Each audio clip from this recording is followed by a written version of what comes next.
This is Dr. Lou Sella, and I am a doctor of sport and performance psychology. All right, in this video, we're going to talk about in the Flexbone offense, what if they shoot the gaps? Gosh, I get this question. I've had it a lot over the years. Well, first of all, like everything else, you follow your process. You run zone dive. If you get in 4 yards, who cares what they're doing? You run it again. But if you don't get 4 yards on zone dive, it comes down to what the C-gap player is doing. So if he's shooting the gap, that means he's taking the quarterback. Because if he was taking the dive, he'd be on his side of the line of scrimmage coming flat. So, gap shooter, this is the guy that matters. Because if he comes up the field, well, then that dictates generally the mic is staying in the tackle box, which as far as we're concerned, now you're going to run follow, kick, or trap. So let me go through the process again. You run zone dive, you get 4 yards, you run zone dive again. You don't get 4 yards on zone dive, you run follow, kick, or trap. Trap's always the best answer for this because it takes advantage of their penetration. So the guard's going to block down on the gap shooter. Remember, he'll be off the ball as deep as he can be, so he'll get underneath that with his left knee, left forearm, 4-inch northbound steps.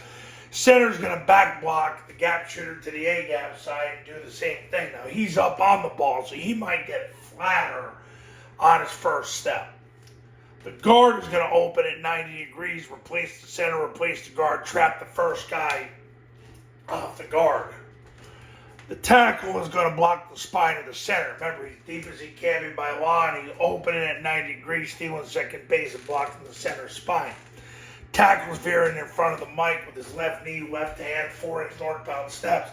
If you run trap out of flex, backside receiver kisses the goalpost, play side receiver veers as well, so he would help on the mic. Otherwise, he's leading the way for the B-back. They're in a lot of trouble if there's no third-level player. The A-back is going to arc the second-level player. 390-degree steps, step at 45 degrees, put his left knee through the crotch of that player, left knee through the crotch, left hand to the stomach, 4-inch northbound steps. Other A-back leaves at the snap and runs the pitch. Quarterback's going to take the snap, jump play side, point the ball over the center. The B-back is going to sprint through the ball, sprint through the play side, hit the guard, sprint through the end zone. Quarterback then will take 2 steps back, turn his belly button to the line of scrimmage, and then accelerate through the D-gap. So, trap. If they shoot the gaps, trap. If you remember that, it rhymes. Shoot the gaps, trap. But ultimately, if you're getting 4 yards on zone dive, just keep it going. If you don't get 4 yards on zone dive, you're running follow, kick, or trap. Now, if this guy came flat down and isn't shooting the gap, and he's taking the B back, and then you run mid-triple. And then good luck to them. They're in big trouble then. Because then you're not blocking either of these two players, and you're probably out the game. So, there's your answer. Now, Triple Option Football Academy in-person camps at your school are $29.97 to $39.97, depending on your geographic region. Online camps, all you need is an iPhone and a Bluetooth speaker. Same camp we've run for 15 plus years is $19.97.